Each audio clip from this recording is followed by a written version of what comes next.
আল্লাহ আলোচনার সময়কালীন যদি কেউ প্রশ্ন দিতে চান লিখে পাঠিয়ে দিতে পারেন এখানে, তবে সামনে খুব বেশি হাঁটাচলা করবেন না। একটা প্রশ্ন আসছে, আল্লাহর আইন কতটুকু মানলে একজন মানুষ মুসলমান হিসেবে আল্লাহর কাছে বিবেচিত হবে? না হয় সে কোন কাতারে পড়ে? ইচ্ছাকৃত ফরজ নামাজ ত্যাগ করলে ঈমান থাকবে কি না?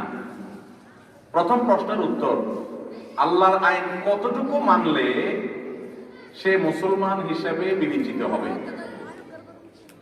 প্রিয় ভাইরা আমার, কোরআনে আল্লাহ বলেছেন উদখুলু ফিস সিলমি কাফা, তোমরা ইসলামে দাখিল হও 50%।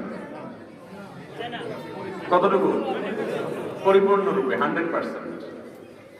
ইসলামে পরিপূর্ণরূপে দাখিল না হলে কেউ মুসলমান হওয়ার সুযোগ। ইসলাম বলা হয় ইসতিসলামকে, গর্দান নেহাদান বাতাআত ফার্সিতে বলা হয়, অর্থাৎ সারেন্ডার করা, আত্মসমর্পণ করা, এটাই হলো ইসলাম। ভাইরা আমার, এই আত্মসমর্পণটা হবে তখন যখন আপনি আপনার মালিক আল্লাহ রাব্বুল আলামিনের সকল আদেশ নিষেধের সামনে আপনাকে সমর্পণ করে দিবেন, তখনই আপনি মুসলমান হবেন। আপনি যদি বলেন না আমি সমর্পণ একটু হয়েছি বাকিটুকু হই নাই, তাহলে মুসলমান হওয়ার কোনো সুযোগ। বিভিন্ন সময় প্রশাসন অপরাধীদের আত্মসমর্পণের বিভিন্ন অনুষ্ঠান করে থাকে না? কোন অপরাধে যদি অস্ত্র একটা জমা দিয়ে আরেকটা এক হাতে রেখে পিছনে লুকায় রাখে, এর আত্মসমর্পণ গ্রহণযোগ্য হবে? তাকে ধরে জেলে পাঠাবে না, শাস্তির জন্য শাস্তির বিচারে মুখোমুখি করা হবে না? ঠিক তেমনি ভাবে আল্লাহর আইন, আল্লাহর আদেশ নিষেধ কিছু মন মতো হয়, ভালো লাগে, সেগুলো মানি। যেটা মনের বিরুদ্ধে যায়, নিজের বিরুদ্ধে যায়, সেটা আর মানি না। এই লোক কখনো মুসলমান হতে পারে না। দড়ি মাছ নাচুই পানি টাইপের ইসলাম কখনো আল্লাহর কাছে গ্রহণযোগ্য নয়। পরিপূর্ণরূপে ইসলামে দাখিল হতে হবে। মনে রাখবেন, এই কথা আবার অনেকে ভুল বুঝে যে শতভাগ মুসলমান কি কেউ হতে পারে? আমরা সবাই তো ভুল ত্রুটি করি। দেখুন, একটা হলো বিশ্বাসগত আর একটা হলো কর্মগত। বিশ্বাসের দিক থেকে 100% আপনাকে আল্লাহ তাআলার বিধিবিধানকে, আদেশ নিষেধকে আপনার জন্য একমাত্র এবং একমাত্র উপযোগী মনে করতে হবে, এটা হলো বিশ্বাস। কর্মের জায়গায় আপনি শতভাগ সঠিক থাকতে পারবেন না, কিছু ভুল ত্রুটি হয়ে যাবে, সেটার কারণে আপনি ঈমান হারা হবেন না। কিন্তু বিশ্বাসের ক্ষেত্রে যদি কোনো ঝামেলা থাকে তাহলে ঈমান থাকবে। অতএব অনেক লোক আছে আমাদের সমাজে, দেখবেন বলে যে ইসলামের সব আমার ভালো লাগে, কিন্তু এই জিনিসটা আমার ভালো লাগে না। আছে না নাই? ইসলামের সব মানি আমি, কিন্তু এটা মানি না। নিজের বিরুদ্ধে, দলের বিরুদ্ধে, গোষ্ঠীর বিরুদ্ধে যখন যাবে তখন এটা অপব্যাখ্যা করে ঘুরে এগারা সেটাকে নিজের পক্ষে আনার চেষ্টা করে। আছে না নাই? এরকম যদি হয় তাহলে ভাইরা আমার, কখনো পরিপূর্ণ মুসলমান হওয়া যাবে। আপনি কার্যক্ষেত্রে পরিপূর্ণ মানতে না পারেন, আত্মসমর্পণ পরিপূর্ণ করতে হবে। বাংলাদেশ রাষ্ট্রের সংবিধান যদি কেউ না মানে, অবমাননা করে, অসম্মান করে, রাষ্ট্রকে অস্বীকার করে, রাষ্ট্রের চোখে, আইনের চোখে সে রাষ্ট্রদ্রোহী। ঠিক না ঠিক? কিন্তু যদি বাংলাদেশ রাষ্ট্রের আইন লঙ্ঘন করে, অর্থাৎ একটা আইন বিরোধী কাজ করলো সে, তাহলে একজন সাধারণ অপরাধী, তার শাস্তি হতে পারে, মাফও হতে পারে, সামান্য সময় শাস্তি হয়ে আবার ক্ষমাও পাইতে পারে বা বের হয়ে আসতে পারে। ঠিক না ঠিক? সাধারণ আল্লাহর কোন আদেশ নিষেধ লঙ্ঘন করলেন আপনি, সাধারণ গুনাহগার, কিন্তু ইসলামের কোন বিষয় নিয়ে প্রশ্ন তুললেন, মানলেন না, মন মতো হলো না, তখন এবার অপব্যাখ্যা শুরু করে দিলেন, ঈমান নিয়ে টানাটানি দেখা যাবে। খবরদার। আমি বললাম না একটু আগেই, ফিতনার যুগ চলছে, চতুর্দিক থেকে ফিতনার ঝড় আসছে। কোন ঝড়ে কতজন ঝরে যাচ্ছে কেউ খবরও রাখে। নামাজ পড়তেছে, রোজা রাখতেছে, হজ করতেছে, যাকাত দিচ্ছে, টুপি মাথা দিচ্ছে, ওয়াজ শুনতে আসছে, কিন্তু বেঈমান হয়ে গেছে, আল্লাহর আইনকে, আল্লাহর বিধানকে অস্বীকার করে। আল্লাহ তাআলা আমাদেরকে পূর্ণাঙ্গ আত্মসমর্পণ করার তৌফিক নসিব করুন। দ্বিতীয় প্রশ্ন করেছেন, ইচ্ছাকৃত নামাজ ত্যাগ করলে ঈমান থাকবে কিনা? দেখুন, ইচ্ছাকৃত জেনে শুনে ঠান্ডা মাথা যদি কেউ নামাজ না পড়ে, এই ব্যক্তি মুসলমান থাকবে নাকি কাফের হয়ে যাবে, এই নিয়ে ইমামগণের মধ্যে মতপার্থক্য আছে। অনেক ইমামদের মতে ইচ্ছাকৃত নামাজ ত্যাগ করলে সে কাফের হয়ে যায়, কারণ রাসূল করিম সাল্লাল্লাহু আলাইহি সাল্লাম বলেছেন, বাইনার রাজুলি ওয়াশ শিরকি ওয়াল কুফরি তারকুস সালাহ, একজন মানুষের সাথে শিরিক এবং কুফরের পার্থক্য হলো নামাজ ত্যাগ। মান তারাকাস সালাতা মুতাআম্মিদান ফাকাদ কাফারা, যে ব্যক্তি ইচ্ছাকৃত নামাজ ত্যাগ করলো সে কুফরি করলো বা কাফের হলো। দুটো অর্থ হতে পারে। তো এই সমস্ত হাদিসের ভিত্তিতে কোরআনে কারীমে আল্লাহ তাআলা বলেছেন ফাইন তাবু ওয়া আকামুস সালাহ ওয়া আতুজ যাকাত ফায়াকুয়ানুকুম ফিদ্দীন, তারা যদি নামাজ পড়ে তাহলে তোমার ধর্মের ভাই। তাহলে এই সমস্ত আয়াত হাদিস থেকে বোঝা গেল যে ইচ্ছাকৃত নামাজ পড়ে না, সালাত ত্যাগ করে সে মুসলমান না। আমার কথা কি বুঝতে পারছেন? এটা অনেক ইমামদের মত। এসব ইমামদের মতে যদি স্বামী নামাজি হয় স্ত্রী বেনামাজি হয়, অথবা স্ত্রী নামাজি হয় স্বামী বেনামাজি হয়, তাহলে তাদের মধ্যে বিবাহ বন্ধন থাকবে না, তাদের বিবাহ বৈধ হবে না, তাদের সম্পর্ক ছিন্ন হয়ে যাবে। ডেঞ্জারাস কথাবার্তা। মুসলমানদের কবরে তাদেরকে দাফন করা যাবে না, তাদের জানাজা পড়া যাবে না বেনামাজি। কথা কি বুঝতে পারতেছেন? এটা হলো অনেক ইমামদের মত। ইমাম আজম আবু হানিফা রাহমাতুল্লাহি আলাইহির মত হলো যদি কেউ নামাজ না পড়ে আর তার মনের ভিতরে অপরাধ বোধ থাকে, অপরাধ বোধ বুঝেন তো কি, সে বলতেছে যে আসলে নামাজ তো পড়ি না কিন্তু পড়া উচিত, এটা অন্যায়, আসলে দোয়া করেন শুরু করব, আসলে ঠিক হচ্ছে না, তার ভিতরে একটা ভয় কাজ করে, স্বীকার করে সে, এরকম যদি হয় ইমাম আজম আবু হানিফা রাহমাতুল্লাহ বলেন সে কাফের হবে না, যেহেতু আল্লাহর প্রতি বিশ্বাসটা তার আছে, সে ফাসিক। আর আবু হানিফা রাহমাতুল্লাহর এই মতের কারণে বহু বেনামাজি বাইচা গেল। আর কথা কি বুঝতে পারছেন? প্রিয় ভাইরা আমার, রাসূল সাল্লাল্লাহু আলাইহি সাল্লামের যুগে যারা মসজিদে না আসতো সাহাবীরা তাদেরকে মুসলমান মনে করতেন না। মুনাফিকরা পর্যন্ত মসজিদে এসে হাজিরা দিতে হতো, কারণ মসজিদে না আসলে মুসলমান হিসেবে গণ্য হতো না। আর আমরা তো মাশাআল্লাহ, যদি কয় কিরে নামাজ পড়ছ না কেন, বলে নামাজ না পড়লে কি হয়েছে, ঈমান আছে। মেসওয়াক দাঁত ব্রাশ না করলে কি হয়েছে, আমার মুখ পরিষ্কার আছে। এই কথা যেরকম নামাজ না পড়লে কি হয়েছে, আমার ঈমান আছে, এই দাবিটা অনেকটা সেরকম। মনে রাখবেন, মুসলমান নামাজ ছাড়তে পারে না। মুসলমান অর্থের অভাবে লোভে পড়ে চুরি করছে, এটা হতে পারে। মুসলমান শয়তানের পালায় পড়ে জিনা করে ফেলেছে, হতে পারে। ঠান্ডা মাথায় মুসলমান নামাজ ত্যাগ করতে পারে। আল্লাহ রাব্বুল আলামিন আমাদের সবাইকে নামাজ কায়েমকারী মুসলমান হওয়ার তৌফিক নসিব করুন। আরব আলেমদের ফতোয়া হলো, বিশেষ করে সৌদি আরবের উলামায়ে কেরামের ফতোয়া হলো নামাজ ত্যাগকারী কাফের, মুসলমান না। এই জন্য সৌদি আরবের ছোকরা ছোকরা পোলাপাইন, যুবক পোলাপাইনকেও দেখা যায়, যারা প্রবাসে আছেন তারা জানেন যে আকাম কুকাম যাই করুক না করুক, নামাজের রক্ত হলে দৌড়ায় মসজিদে আইসা হাজির এটা দিয়া যায়, ইমান রাখে। আর আমাদের ইমান তো ভাঙে টাঙে না, বাঙালির ইমান ওই ছোটবেলা লাইলে পড়ে ধুইছে, আর মরা পর্যন্ত কত আকাম কুকাম, কিসের নামাজ তো নামাজ, আরো কত কিছু, আল্লাহর কত আয়াত, কত আদেশ, কত নিষেধে লঙ্ঘন করে, অমান্য করে, অস্বীকার করে, ডিনাই করে, এরপরে আবার দাবি করে বলে মুসলমান। ঠিক না বেঠিক? মরার পরে টেলা বোঝা যাবে। আল্লাহ তাআলা আমাদেরকে সংশোধন হওয়ার তৌফিক নসিব করুন। জীবিত অবস্থায় সন্তান মা বাবার খেদমত না করে মরে যাওয়ার পর সন্তান তাদের নাজাতের উদ্দেশ্যে বিভিন্ন রকম দান খয়রাত করলে তাদের নাজাতের ব্যবস্থা হবে কি না, খুবই গুরুত্বপূর্ণ এবং জীবন ঘনিষ্ঠ একটি প্রশ্ন। ভাইরা আমার, অনেক ভাই বোন আছেন জীবদ্দশায় মা বাবার খেদমত করতে পারেন নাই, মরার পরে বুঝছেন মা বাবা কি জিনিস। বাবা কত বড় বটগাছ, মা কত বড় আপন। যখন আপনি বাপ মা হয়েছেন, আপনারা আল্লাহ সন্তান সন্ততি দিচ্ছেন, তখন হয়তো বুঝছেন, কিন্তু ততদিনে মা বাপ হারিয়ে ফেলেছে। আছে না না এরকম লোকজন? এই লোকগুলো কি করবে? মা বাবার হক নষ্ট করেছেন, অধিকার নষ্ট করেছেন, যথাযথভাবে তাদের সেবা করতে পারেননি, তাদের আনুগত্য করতে পারেননি। তাদের করণীয় সম্পর্কে একবার প্রিয় নবী সাল্লাল্লাহু আলাইহি সাল্লামকে একজন ব্যক্তি ঠিক এইরকম একটা প্রশ্ন করেছেন, ইয়া রাসূলুল্লাহ, আমার কি করার আছে? তখন নবী সাল্লাল্লাহু আলাইহি সাল্লাম কিছু ফর্মুলা বাতলেছেন, আমি সেগুলোই আপনাদের সঙ্গে শেয়ার করব। তার মধ্যে এক নম্বর হলো, বাবার জন্য মায়ের জন্য আল্লাহর কাছে চোখের পানি ফেলে ফেলে দোয়া করবেন। সবসময় আল্লাহর কাছে কি করবেন? দোয়া করবেন। দোয়া করা এক জিনিস, দোয়া করানো আরেক জিনিস, দুই জিনিস কিন্তু। একটা দোয়া করা, আর একটা দোয়া করাইতে পয়সা লাগে, করতে পয়সা লাগে। ঠিক না বেঠিক? দোয়া করাইতে পয়সা লাগে না? হুজুরে টাকা দেন লাগে, জিলাপি কিনুন লাগে, কত রকমের খরচ খরচা আছে না? করাইতে বাজেট লাগে, কিন্তু করতে বাজেট। কোরআন এবং হাদিসে আমি কোথাও পড়ে পাই নাই যে দোয়া করানোর কোন সিস্টেম আছে। মৃত মানুষের জন্য দোয়া করাই আমরা, তাই না? সবাই দোয়া করাই। এখানে আলেম ওলামারা আছেন, ওনারা বলবেন যদি আমি ভুল বলে থাকি। কোরআন এবং হাদিসে কোথাও আমি পাই নাই কোন মৃত মানুষের জন্য দোয়া করাইতে হয়, তবে এটা পাইছি দোয়া করতে হয়। করাটা নিজে হয়, আর করানোটা অন্যকে পয়সা দিয়া ভাড়া রেখা করাইতে হয়। হ্যাঁ, তৃতীয় আরেকটা জিনিস আছে, দোয়া চাওয়া। এটা সুন্নাত দ্বারা সাবিত। চাওয়াটা কি?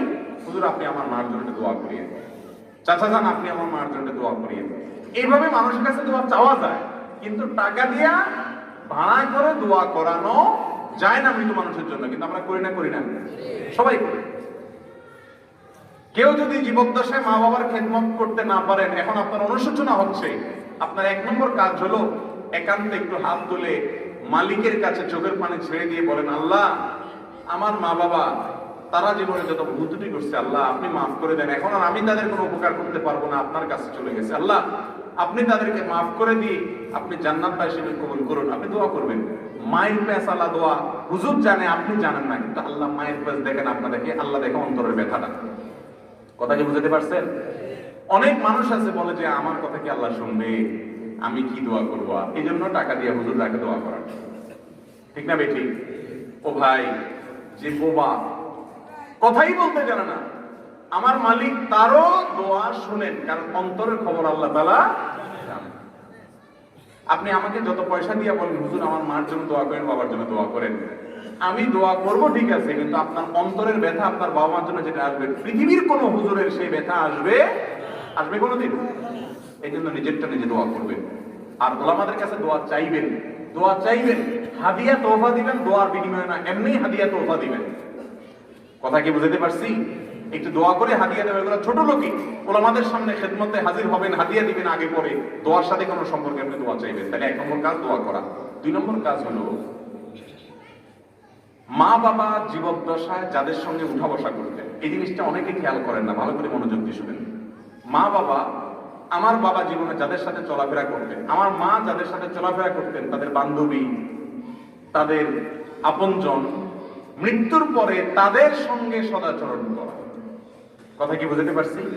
ঠিক এই পরামর্শটা প্রিয় নবী সাল্লাল্লাহু আলাইহি সাল্লাম একজন সাহাবীকে দিয়েছিলেন, সেটাই আপনাদের সঙ্গে আমি শেয়ার করলাম। বাবা মারা গেছেন, এখন আর নাই। বাবা যার সাথে আড্ডা মারতেন, যাকে বন্ধু হিসাবে গ্রহণ করতেন, যার সাথে সময় কাটাইতেন, বাবার সে অন্তরঙ্গ মানুষগুলোর সাথে সুন্দর আচরণ করবেন বাবার মতো। মায়ের সে প্রিয় মানুষগুলোর সাথে সুন্দর আচরণ করবেন। কয়টা করণীয় হলো? 2টা।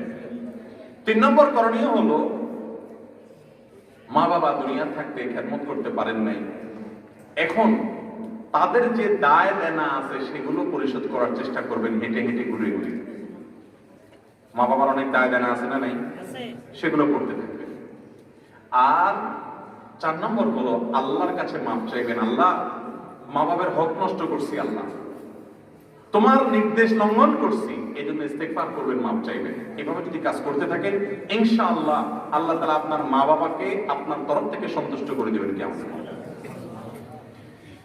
এরপরে প্রশ্ন, পালিয়ে বিয়ে করা জায়েজ আছে কিনা? ও ভাই, বিয়ে কি পালায় করার জিনিস? হ্যাঁ, বিয়ে কি গোপনে করার জিনিস? আরে ভাই, হাদিসে আসছে আলিনু হাদান নিকাহ। যদি হাদিসের সনদ দিয়ে মুহাদ্দিসরা অনেকের আপত্তি আছে, অনেকে দয়াই বলেছেন, কিন্তু হাদিসের মানা নিয়ে কোনো আপত্তি নেই। বিবাহ এমন একটা জিনিস যেটা ঘটা করে ঘোষণা দিয়ে করতে হয়, এটা পালায়া করার জিনিস না। যে জিনিস প্রকাশ্যে করতে হয়, এটা গোপনে গোপনে করলে বুঝতে হবে ভেজাল আছে। বুঝতে হবে কি আছে? ভেজাল আছে। এই জন্য পালিয়ে বিয়ে করবেন না, এটা বিয়ের কোনো সঠিক পদ্ধতি। যুবক ভাইয়েরা ভালো করে শুনে রাখেন, যৌবনের ভ্রম, যৌবনের ভ্রান্তি বহু মানুষকে সারা জীবন কাঁদায়। যৌবন বয়সে, যুবক বয়সে একটা ভুল সিদ্ধান্ত সারা জীবনের কান্নার কারণ হয়। যুবক বয়সে পাগলামি, মাতলামি উঠে মাথায়। ছেলেদের যে সমস্যা হয়, মেয়েদেরও একই সমস্যা হয়। মনে রাখবেন, আপনার মা বাবাকে আল্লাহ তাআলা যে বিচক্ষণতা দিয়েছেন, আপনি যুবক, আপনার সেই বিচক্ষণতা নাই। ওয়াল জুনুনু ফুনুনু, আলেমরা জানেন আপনি একটা কথা আছে, পাগলামির বিভিন্ন ধরন আছে, তার ভিতরে একটা ধরন হলো যুবক বয়সের পাগলামি, আছে না নাই? এই পাগলামি বয়সটাকে কন্ট্রোল করা বড় কঠিন জিনিস। আল্লাহ তাআলা কোরআনে কারিমে বলেছেন, অভিভাবকদেরকে নির্দেশ করেছেন, ওয়ানকিহু, তোমরা তোমাদের অধীনস্থদের বিয়ে দাও, আল্লাহ নির্দেশ দিয়েছেন। তাহলে বিয়ে দিবে কারা? অভিভাবকরা। পালিয়ে বিয়ে করবেন না, এটার হাজারো ক্ষতিকর দিক আছে। মেয়ে মানুষ যদি পালিয়ে বিয়ে করেন তাহলে অনেক ইমামদের মতে বিয়ে বিশুদ্ধই হবে না। আয়েশা রাদিয়াল্লাহু তাআলার হাদিস, তিনি বর্ণনা করেছেন, নবী সাল্লাল্লাহু আলাইহি ওয়াসাল্লাম বলেছেন, আইয়ুমা ইমরাআতিন নাকাহাত নাফসাহা বিগাইরি ইযনি ওয়ালিয়িহা ফানিকাহুহা বাতিলুন বাতিলুন বাতিলুন, আও কামা ক্বালা আলাইহিস সালাতু ওয়াস সালাম। এটা নিয়ে ফকিহদের মধ্যে মতপার্থক্য আছে, আমি মাসআলা দিচ্ছি না, শুধু এতটুকু বলছি যে এটা ভয়াবহ একটা বিষয়। যুবকরা পালিয়ে বিয়ে করবেন না, সবর করবেন, মুরব্বীদেরকে আস্থায় এনে পরামর্শ করে করবেন। যত মানুষ তথাকথিত প্রেমের বিয়ে করে তাদের ব্যক্তিগত জীবনগুলোকে একটু অনুসন্ধান চালায় দেখেন, দাম্পত্য জীবনে তারা তুলনামূলকভাবে সুখী খুব বেশি একটা হয় না। বিশ্বাস হয় না আপনাদের? পৃথিবীতে মানুষকে প্রেমের শিক্ষা কারা দেয়? কথা বলেন, প্রেমের শিক্ষক কারা? প্রেম মানে অবৈধ প্রেম আর কি, বিবাহ বহির্ভূত এই কুসম্পর্ক, অবৈধ সম্পর্ক, এটার প্রশিক্ষণ কারা দেয়? নায়ক নায়িকারা দেয়। নায়ক নায়িকারা দেয় না? টেলিভিশনের নাটক আর সিনেমা, এই সবগুলার খোলাসা কথা আজকাল কি? অবৈধ প্রেম। প্রেমের জয় করো, বাপ মা রাজি না, পালায় যায় বিয়ে করো, এই না সব প্রেম। নাটক সিনেমার খোলাসা কথা বলবেন, হুজুর আপনি জানছেন কেমন? ছোটবেলায় টিভিতে আমরাও দেখছি। আপনার টিভির নাটকের গল্প, সিনেমার গল্প তো আসে, এখন তো টিভি তো দরকারি কাজও দেখার সময় নেই। যাই হোক, যারা প্রেমের প্রশিক্ষণ দেয় নায়ক নায়িকা, তারা দাম্পত্য জীবনে খুব বেশি সুখী। এক একটার কয়টা করে বিয়ে হয়? সংখ্যাও করে শেষ করুন যায়, কয়দিন পর পরই ভাঙে। 13 নম্বর 14 নম্বর শুধু নম্বর দেখা যায় পত্র পত্রিকায়, ঠিক না বেঠিক? এত প্রেমের ট্রেনিং দাও চান্দু নাটক সিনেমা যুবকদেরকে, নিজে জীবনে সুখী হইতে পারলা না, তাহলে বোঝা গেল আরামে আরাম।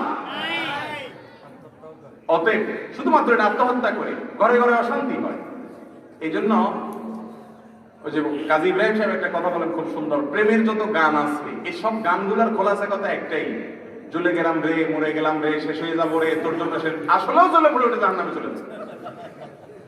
মরার পরে জাহান্নাম লাগে না, দুনিয়া জীবনটাই তার জাহান্নাম হয়ে যায়। আমি মরে যাব, বাঁচাতে পারবে না, ওইটা আল্লাহ মরেই যায়, ঠিকই মরে যায়, ঠিক না ঠিক?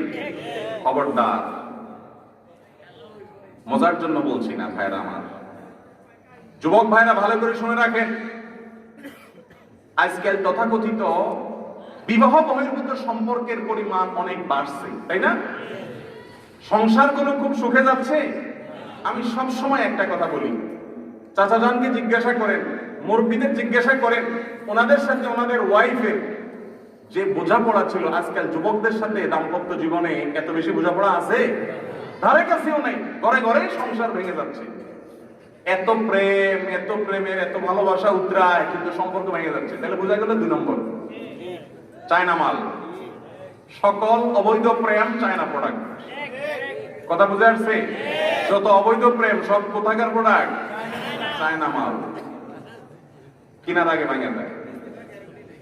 আর বিবাহের পরে যে প্রেম হয় এটা মেড বাই আল্লাহ এবং তার রাসূল সাল্লাল্লাহু আলাইহি ওয়াসাল্লাম।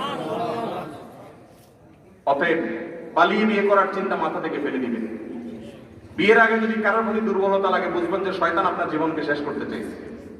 ক্যারিয়ার গড়েন, পড়াশোনা করেন, মনোযোগ দেন জীবনকে গড়ার জন্য, হারামকে লাথি মারি ফেলে দেন। হালালে আরাম আছে, হারামে কোনো আরাম। উন্নত তথাকথিত উন্নত দেশগুলোতে, পশ্চিমা দেশগুলোতে ঘরে ঘরে প্রেম। আমাদের তো যুবক অপেক্ষা করে, তাদের কিশোর বয়স থেকে প্রেম শুরু হয়ে যায়। তাদের দাম্পত্য জীবনগুলো আমাদের চাইতে 1000 গুণ ধ্বংস হয়ে গেছে, ঠিক না বেঠিক? কোন সম্পর্ক বলতে কিচ্ছু নেই, পারিবারিক সম্পর্ক বলতে কিচ্ছু নেই।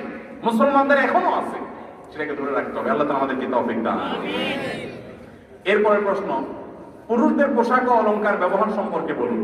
দেখুন, পুরুষের পোশাকের ক্ষেত্রে ইসলামী শরিয়ার কিছু নীতিমালা আছে।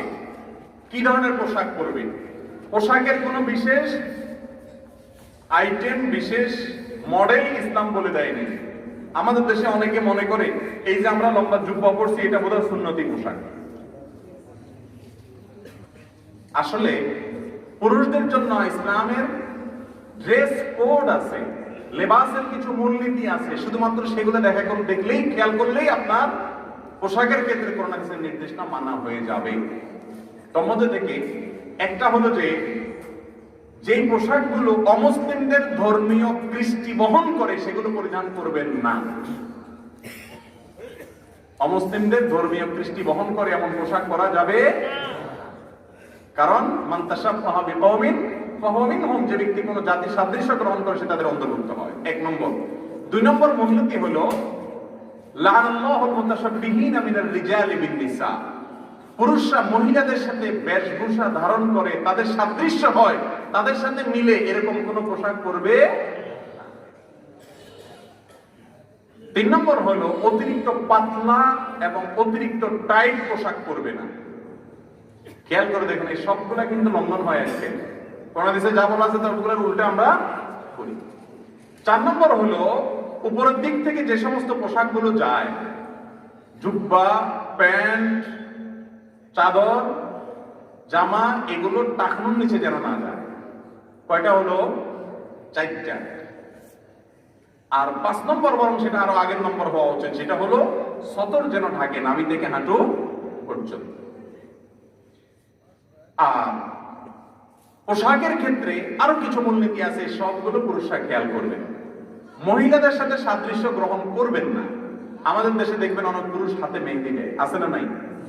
নবীজির কাছে এক মহিলা পর্দা দিয়ে কিছু নিচে বা দিছে, তার হাতে মেহেদি নেই। তো নবী সাল্লাল্লাহু আলাইহি সাল্লাম বলেন, মহিলা মানুষ দিল হাতে মেহেদি নেই, ব্যাপারটা কি? কি মহিলার হাত? বলে হ্যাঁ রাসূলুল্লাহ, মহিলার হাত। বলে যারা মহিলার হাত হলে তো পর্দা মেহেদি দেওয়ার কথা, তার মানে মেহেদি দিয়ে সাজগোজ করবে মহিলা, পুরুষ না। অতএব পুরুষ কখনো মহিলার সাথে সাদৃশ্য গ্রহণ করার মতো পোশাক পরিধান করতে পারবে। আজকাল দেখবেন ওড়না আছে পাঞ্জাবির সাথে, খেয়াল করবেন, পাঞ্জাবি কিনতে গেলে সাথে ওড়না দেয় না, কিন্তু মহিলাদের জামা কিনতে গেলে সাথে ওড়না নেই। খেয়াল করছেন? মহিলার কাঁধের ওড়না চলে গেছে কার কাছে? পুরুষের কাছে। নবী সাল্লাল্লাহু আলাইহি সাল্লাম বলেছেন, পুরুষের বেশ ধরে যে মহিলা, আর ওই মহিলা যে, আর ওই পুরুষ যে মহিলার বেশ ধরে, এদের উভয়ের প্রতি আল্লাহ লানত এবং গজব নাযিল হয়। ভাইরা আমার, এগুলো হলো খুনসা। খুনসা বুঝেন আপনারা? মুখান্নাস, মুখান্নাস। পুরুষ হইয়া মহিলার বেশ ধারণ করা, এটা হলো হিজরা।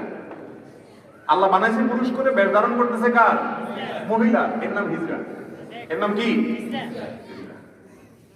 অতএব হিজরামি করবেন না। কথা বোঝা যাচ্ছে? পাঞ্জাবির সাথে অন্যদের ওটা ফালা দিবেন, গায়ে গলায় ঝুলাবেন না। বেহায়ের মতো অনেক পুরুষ আবার গলায় ঝুলাবে না। কথা বুঝতে পারছেন? অলংকারের বিষয় হলো যে অলংকার নারীরা পরবে, পুরুষরা না। যদি পড়তে হয় তার লিমিটেশন হলো রূপার আংটি পড়তে পারেন, বাস। সৌদি আরব থেকে, মিডল ইস্ট থেকে আসলে মাশাআল্লাহ দেখা যায়, বা যে কোনো দেশ থেকে আসলে অনেক সময় দেখা যায় যে গলায় চেইন চকচক করে, হাতে স্বর্ণের আংটি চকচক করে, ঠিক না ভাই? ঠিক। এগুলো হারাম, পুরুষের জন্য এগুলো হারাম। বিস্তারিত কথা বলতে পারলাম না, অনেক প্রশ্ন, এগুলো পুরুষ করবে না। এরপরে প্রশ্ন হলো, মহানবী সাল্লাল্লাহু আলাইহি সাল্লামকে আল্লাহ তাআলা নিরক্ষর রেখেছিলেন কেন? খুবই গুরুত্বপূর্ণ প্রশ্ন। আমাদের নবীজি নিরক্ষর ছিলেন, পড়তে জানতেন না, লিখতে জানতেন না। নিরক্ষর থাকা এক জিনিস আর মূর্খ থাকা আরেক জিনিস। তিনি মূর্খ ছিলেন না, তবে উম্মি ছিলেন। কথা কি বুঝাতে পারছি?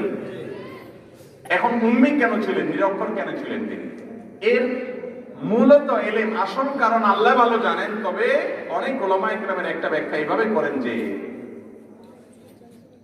তিনি যে কোরআন আমাদের সামনে, মানব জাতির সামনে পেশ করেছেন, এই কোরআন এটা যে আল্লাহর পক্ষ থেকেই আসছে সেটা প্রমাণ করবার জন্য আল্লাহ তাআলা তাকে নিরক্ষর রেখেছিলেন। কারণ প্রিয় নবী সাল্লাল্লাহু আলাইহি সাল্লাম যদি লেখাপড়া জানতেন, তাহলে কেউ বলতে পারতো যে অন্যান্য ধর্মগ্রন্থ বা বড় বড় বই থেকে উনি কালেকশন করে একটা বই রচনা করে ফেলেছেন, উনি বড় মেধাবী মানুষ, শিক্ষিত মানুষ।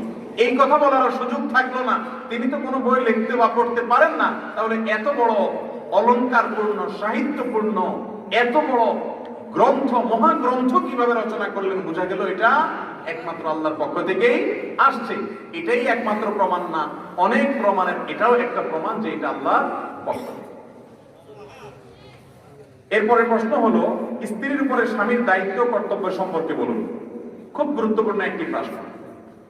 আমাদের দেশে স্বামীর প্রতি স্ত্রীর কর্তব্য কি, এই ওয়াজে শুধু বেশিরভাগ শোনা যায়, ঠিক না ঠিক? মহিলাদেরকে ওয়াজ করতে করতে করতে করতে বেচারীদেরকে আমরা কোণঠাসা রাখি, কিন্তু পুরুষরা আমরা মাশাআল্লাহ নিজেকে রাজা রাজা ভাব মনে হয়, তাই না? অথচ স্ত্রীর যেরকম অনেক কর্তব্য আছে স্বামীর প্রতি, স্বামীরও অনেক কর্তব্য আছে স্ত্রীর প্রতি, ঠিক না ঠিক? স্বামীর যে সমস্ত কর্তব্য আছে তার মধ্যে এক নম্বর কর্তব্য হলো, আল্লাহ কোরআনে বলেছেন ওয়াশিরুহুন্না বিল মারুফ, স্ত্রীর সাথে সদাচরণ করতে হবে, সৎ ব্যবহার করতে হবে, সুন্দরভাবে জীবন যাপন করতে হবে, ছেঁচড়ামি করা যাবে। বহুত পুরুষ আছে সংসার করে ঠিক আছে বউয়ের সাথে, কিন্তু ছেঁচড়ার মতো সংসার করে, আছে না নেই? ঘেউ ঘেউ ঘেউ ঘেউ ঘেউ ঘেউ ঘেউ সারাদিন, বাইরে আসলে ফেরেশতার মতো, আছে না নাই? ইয়া বড় ফেরেশতা, ওনার মতো মানুষ হয় না, ওনার আখলাকে ওনার আচরণে সব ভাঙিয়ে চুরে পড়ে, কিন্তু বাসায় আসলে কুত্তার মতো আচরণ করে, আছে না নাই? নবীজি বলেছেন খায়রুকুম খায়রুকুম লিআহলিহি ওয়া আনা খায়রুকুম লিআহলি, তোমাদের মধ্যে এই যে আমরা অনেকগুলো লোক আজকে একত্র হইছি, আমাদের মধ্যে সবচেয়ে ভালো আল্লাহর কাছে ওই লোকটা যেই লোকটা তার বউয়ের কাছে ভালো, যার বউ তাকে অন্তর থেকে বলে যে আমার স্বামীর মতো মানুষ হয় না, এত ভালো মানুষ তিনি। এই সার্টিফিকেট যদি বউয়ের কাছে পাইতে পারেন তাহলে কিল্লা ফতে। আর নবীজি বলেছেন আমি তোমাদের মধ্যে পরিবারের কাছে সবচেয়ে ভালো মানুষ। আমাদের অবস্থা হলো আমরা বাইরে যত ভালোই থাকি না কেন, বই আমাদের সবার গোমর সব জানে।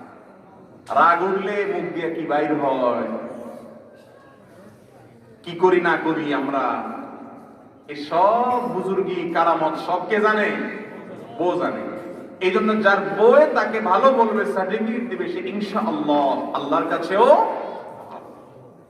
এই জন্য স্বামীর এক নম্বর কর্তব্য হলো স্ত্রীর সাথে সদাচরণ করা, ওয়াশিরুহুন্না বিল মারুফ, সুন্দরভাবে জীবনযাপন করা। দুই নম্বর কর্তব্য হলো স্ত্রীর শারীরিক এবং জৈবিক চাহিদার পাশাপাশি তার ভরণ পোষণ যথাযথ নিয়ম অনুযায়ী ব্যবস্থা করা, এটা আলহামদুলিল্লাহ করে সবাই। তৃতীয়ত স্ত্রীর প্রতি তার করণীয় হলো তাকে দ্বীন শিক্ষা দেওয়া, আল্লাহ এবং তার রাসূলের পথে চলতে সাহায্য করা। অনেক স্বামী আছে বাধা দেয়, আরো অনেক বেহায়া স্বামী আছে আরো বরং স্ত্রী ভালো পথে চলতে গেলে বাধা দেয়, আছে না নাই?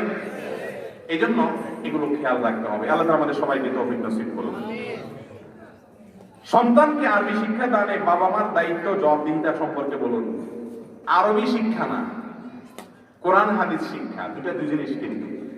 আরবি শিক্ষা দিতে হবে কোরআন শেখার প্রয়োজনে, হাদিস শিক্ষার প্রয়োজনে। অতএব আরবি শিক্ষা না বলে এটা বলুন যে ইসলামী শিক্ষায় শিক্ষিত করা বাবা মার এটা ফরজ।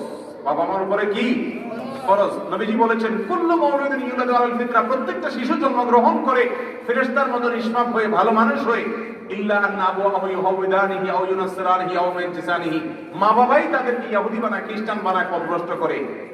শিশু জন্মগ্রহণ করার সময় সন্ত্রাসী হয়ে জন্মগ্রহণ করে, চোর ডাকাত হয়ে জন্মগ্রহণ করে। সমস্ত শিশু জন্মগ্রহণের সময় নিষ্পাপ ভালো মানুষ হয়ে জন্মগ্রহণ করে। দুনিয়ার পরিবেশ, মা বাপ সঠিক জায়গায় তাকে সঠিক সার্ভিস দিতে না পারার কারণে, সঠিক পরিবেশ দিতে না পারার কারণে তারা বিপদগামী হয়। এই জন্য মা বাবার উপরে ফরজ হলো আল্লাহর সঙ্গে পরিচয় করানো, কোরআন এবং হাদিসে শিক্ষা দেওয়া। আজকাল সেটার খবর নাই, দুনিয়া নিয়ে অনেক মাতামাতি আছে। দুনিয়ার শিক্ষা যদি না দেন আল্লাহর কাছে তার জন্য জবাবদিহি করতে হবে না, কিন্তু আখিরাতের শিক্ষা যদি না দেন আল্লাহর কাছে জবাবদিহি করতে হবে, কারণ সে আগে মানুষ হতে হবে, তারপরে অন্য সবকিছু। আল্লাহ তাআলা আমাদের সবাইকে দায়িত্ব পালন করার তৌফিক নসিব করুন। এরপরে প্রশ্ন, ইমাম মাহদীর আগমন সম্পর্কে ইদানিং কিছু সুনির্দিষ্ট কথা শোনা যায়, এই সম্পর্কে বিস্তারিত কথার ভিত্তি কি? দেখুন, অনেকেই বলেন ইমাম মাহদী 24 সালে এসে যাচ্ছে, 25 সালে এসে যাচ্ছে, 22 সালের মধ্যে এসে যাচ্ছে। 19 সালেরও একটা মত ছিল, সেটা তো চলে গেছে অলরেডি। দেখুন, ইমাম মাহদী কিয়ামতের আগে আগমন করবেন, তার আবির্ভাব হবে, এই বিষয়ে কোনো সন্দেহ নাই। বহু হাদিস দ্বারা এটি প্রমাণিত। কিয়ামতের আলামত সময়ের মধ্যে থেকে একটা হলো জুহুরুল মাহদি, অর্থাৎ ইমাম মাহদির আবির্ভাব। গোটা পৃথিবী যখন অস্থির হয়ে যাবে, গোটা পৃথিবী যখন জুলুমে পরিপূর্ণ হয়ে যাবে, ন্যায় বলতে কিচ্ছু থাকবে না, মানুষ ন্যায়ের জন্য, ন্যায় বিচারের জন্য হাহাকার করবে, সর্বত্র জুলুম ছেয়ে যাবে, সেই সময়ে আল্লাহর পক্ষ থেকে ইমাম মাহদি নামে এই ব্যক্তি আবির্ভাব হবে। তিনি গোটা পৃথিবীতে শাসন করবেন, এমন ভাবে শাসন করবেন যেই শাসনে গোটা দুনিয়াতে ইনসাফে পরিপূর্ণ হবে এবং পৃথিবীর পুরো চেহারা চেঞ্জ হয়ে যাবে। এই অলৌকিক ব্যক্তির আবির্ভাব, তার প্রকাশ, এগুলো ঘটবে কিয়ামতের আগে, এটি সত্য। কিন্তু তার কোনো দিন, ক্ষণ, তারিখ, সাল বর্ণনা করার কোনো এখতিয়ার, কোনো ক্ষমতা কোনো মানুষের নাই। যদি কেউ নির্দিষ্ট করে বলে দেয় অমুক সালে আসবে, তাহলে সেটা ভুল। কথা কি বুঝতে পারছি? কোরআন হাদিসে কোথাও সাল বলা হয়?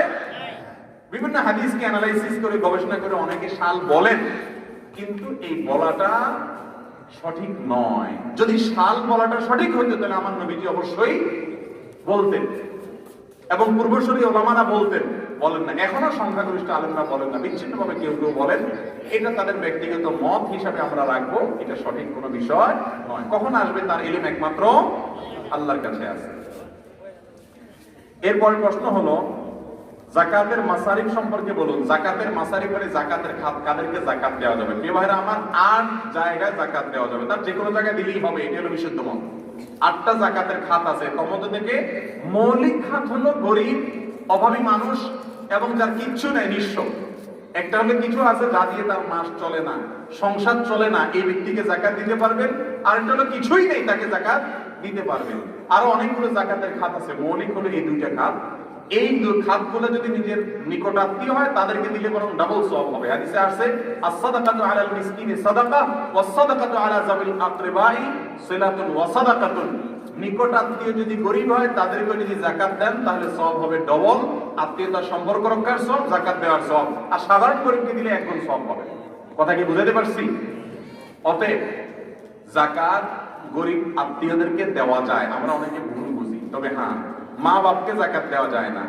পূর্বপুরুষ যারা উদস্তন, দাদা দাদি, নানা নানি, তাদেরকে যাকাত দেওয়া যায় না। ছেলে মেয়ে, তাদের বংশধরকে যাকাত দেওয়া যায় না। ভাই বোন যদি বড় হয়, প্রাপ্তবয়স্ক হয়, তাদেরকে যাকাত দেওয়া যায়।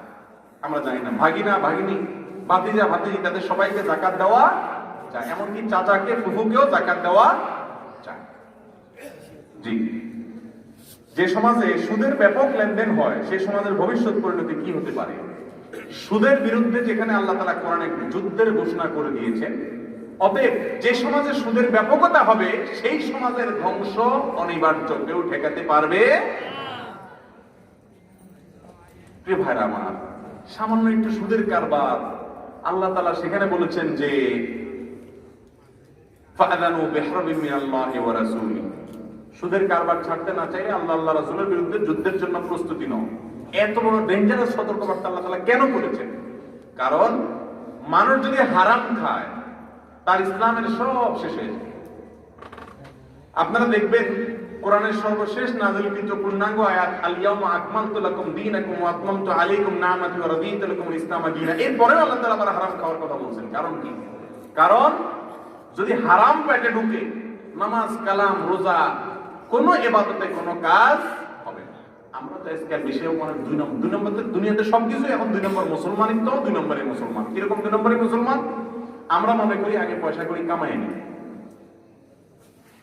অবৈধভাবে আকাম কুকাম করে 2 নম্বরই করে কামাইয়া শেষ বয়সে এসে আমরা ভালো সেজেছি। ঠিক না ভাই? ঠিক। তবলিগে যায় চিল্লা দিয়া, পীরের মুরিদ হইয়া, দাঁড়াই টাই রেখা, টুপি টাপি লাগাইয়া, হাজি সাহেব, গাজী সাহেব, সভাপতি সাহেব, সেক্রেটারি সাহেব, মেম্বার সাহেব, চেয়ারম্যান সাহেব, বিভিন্ন সাহেব সাইজা, হুজুর সাহেব, মুজুর সাহেব, বিভিন্ন সাহেব, হাজি সাহেব সাইজা আমরা এলাকা মানুষ সামনে ভালো সাজতে তো দুনিয়া মসজিদে বসে যাই, সুবহানাল্লাহ, তাই না? সারা জীবন যে মানুষের গলায় ছুরি দিয়ে আসছেন, দুনিয়ার মানুষ আপনার ইতিহাস ভুলে যেতে পারে, না জানতে পারে, আমার আল্লাহ সবকিছু জানে। ঠিক না ঠিক? এই জন্য 2 নম্বরই করে আল্লাহকে খুশি করা কোনো অবস্থাতেই যাবে না। এরপরের প্রশ্ন হলো, যে সমাজ আছে এটা গেল, মহিলাদের বাড়িতে বাড়িতে গিয়ে তালিম করা ইসলামী শরীয়তে জায়েজ আছে কিনা? আর এখন তালিমে মহিলারা আস্তাগফিরুল্লাহ না বলে এটাকে আস্তাগফিরুল্লাহ বলে। এটা কি সঠিক? দেখুন, আস্তাগফিরুল্লাহ গাইন দিয়া গ দিয়া, এটা যদি ক দিয়া কেউ আস্তাগফিরুল্লাহ বলে তাহলে এটা ভুল, অর্থ বিকৃত হয়ে যাবে। ইস্তিগফার কুফর থেকে, ইস্তিগফার গফর থেকে দুই জিনিস, অর্থই পরিবর্তন হয়ে যাবে, এটা ভুল। তবে মহিলারা বাড়িতে বাড়িতে গিয়ে তালিম করলে ইসলামী শরিয়ার যদি নীতিমালাকে অনুসরণ করে তাহলে সঠিক। কারণ সৎ কাজের আদেশ, অসৎ কাজের বাধা প্রদান পুরুষদের যেমন করতে হবে মহিলাদেরও করতে হবে। কোরআন এবং হাদিসের একটা মূলনীতি হলো, যেখানে আল্লাহ তাআলা পুরুষদের ডিউটি ঠিক করে দেন নাই, গণহারে সবার জন্য বলছেন, হে ঈমানদাররা এইভাবে বলছেন, সেটা নারী পুরুষ সকলের জন্য কি হয়? প্রযোজ্য হয়। যার কারণে সৎ কাজের আদেশ, অসৎ কাজের বাধা প্রদান এটা শুধু পুরুষরা করবে না, পুরুষদের পাশাপাশি কারাও করতে হবে। কিন্তু মহিলাদের জন্য কিছু এক্সট্রা কঠিন শর্ত আছে। 1 নম্বর শর্ত হলো পর্দার যে বিধিবিধান আছে সেগুলো সব মেনে করতে হবে। 2 নম্বর হলো সংসারের কাজকর্ম করে অভিভাবক স্বামী হোক বাপ হোক তার অনুমতি নিয়ে তারপরে করতে হবে, না দিলে আপনার জন্য করা ফরজ না, আপনি করবেন না, নির্দেশ লঙ্ঘন করা আপনার জন্য জায়েজ নাই। 3 নম্বর হলো সফরের দূরত্বে যে করতে পারবেন না মাহরাম ছাড়া। অনেক মহিলারা আছে এক জেলা থেকে আরেক জায়গায় গিয়ে তো দাওয়াতের কাজ করে, এটা হলো 2 নম্বর দাওয়াতের কাজ, এটা ইসলাম শিক্ষা দেয় নাই। হিজবুত তাওহীদ নামে একটা গ্রুপ আছে, দেখবেন মহিলাদেরকে সামনে বসায়া তারা প্রোগ্রাম করে, এটা ইসলাম শিক্ষা দেয় নাই।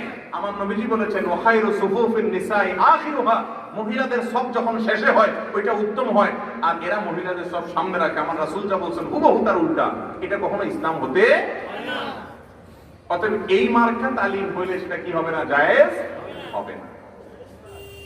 আর সর্বশেষ কথা হলো, মহিলাদের মধ্যে বিশেষ করে গ্রামাঞ্চলে রোগ হলো জানে 1 ইঞ্চি কথা বলে 2 ইঞ্চি, ঠিক না বেঠিক? বানায়া বুনায়া হাদিসুন নেসা। আপনারা বুখারীর হাদিস শুনছেন, মুসলিমের হাদিস শুনছেন, আরেক প্রকার আছে হাদিসুন নেসা, মানে কি? মহিলাদের হাদিস, মানে মহিলাদের মুখে প্রচলিত। আল্লাহ মাফ করুক, সব মহিলা এরকম না, যারা শিক্ষিত বুঝেন আল্লাহর ভয় আছে তারা না জেনে কোনো কথা বলেন না। পুরুষদের মধ্যে এরকম রোগ আছে যে না জেনে কথা বলে। খবরদার, বাল্লিগ মা উনজিলা ইলাইক, হে রাসূল আপনার প্রতি যা নাজিল হয়েছে শুধু সেটার তাবলীগ করেন, সেটার প্রচার করেন, মন গড়া কোনো কিছুর প্রচার করা যাবে না। মান কাযাবা আলাইয়া মুতাআম্মিদান ফালিয়াতাবাওয়া মাকআদাহু মিনান নার, নবীজি বলেছেন আমার নামে কেউ মিথ্যা কথা প্রচার করলে তার ঠিকানা জাহান্নাম হবে। এইজন্য মহিলারা দাওয়াতি কাজ করবেন, না জানে আন্দাজে করবেন না। এরপরে প্রশ্ন, কোন মুসল্লি যখন দেখেন ফজরের জামাত শুরু হয়ে গেছে, তখন কি ওই মুসল্লি জামাত ধরবেন নাকি সুন্নাত 2 রাকাত আদায় করবেন? খুবই গুরুত্বপূর্ণ একটি প্রশ্ন। দেখুন ভাইরা আমার, ফজরের নামাজের যখন জামাত শুরু হয় তখন সুন্নাত পড়বো না জামাতে শামিল হব, এ নিয়ে ইমামদের মধ্যে 2টা মত আছে। ইমামদের মত হলে ভালো করে কান খাড়া করে শুনবেন, আমার মতো আপনার মতো যদুমধুর মত না। বড় বড় ইমামগণ কোরআন হাদিস অ্যানালাইসিস করে 2টা বুঝ প্রসিদ্ধ পাওয়া যায়। তার মধ্যে একটা হলো হানাফি মাযহাব অনুযায়ী, সেটা হলো কোন নামাজে এটা করা যাবে না।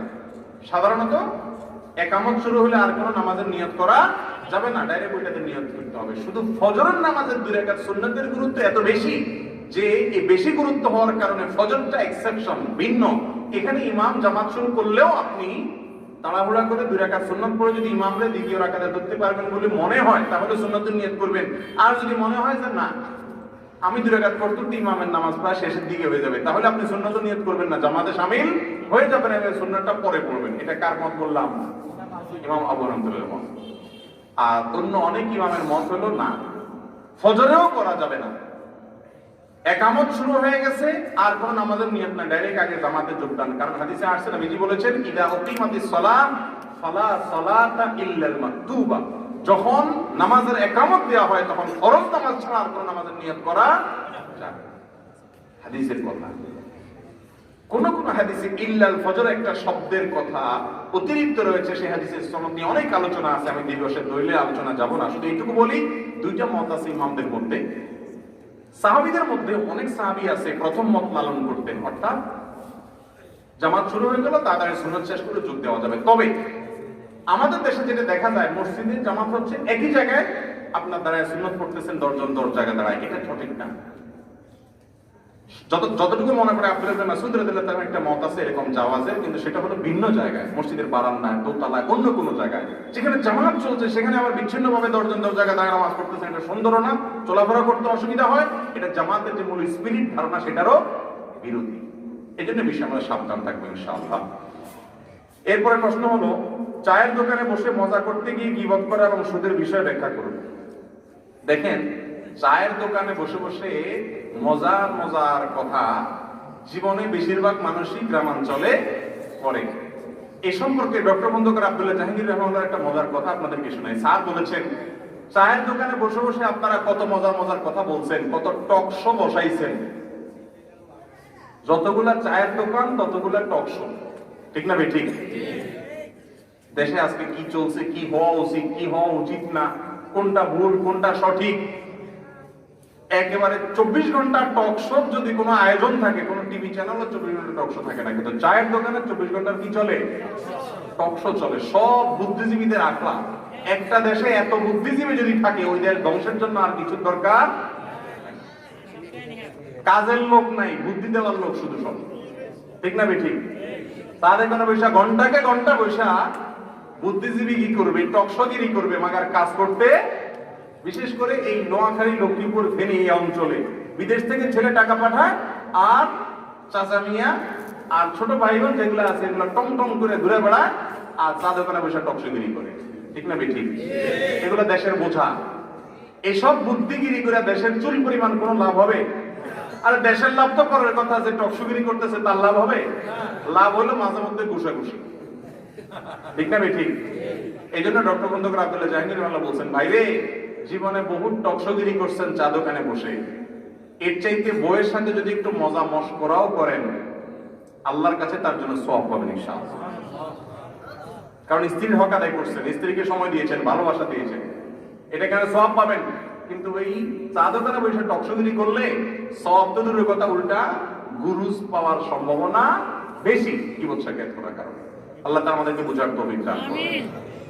এরপর প্রশ্ন, ঈমান নিয়ে সহজে কিভাবে মৃত্যুবরণ করতে পারে সে সম্পর্কে একটু জানানো উপকৃত হব। অনেক বড় টপিক ভাই, আমরা আজকে এই বিষয়ে বলেছি শুরুতে, ঈমান নিয়ে কিভাবে দুনিয়া থেকে যাব।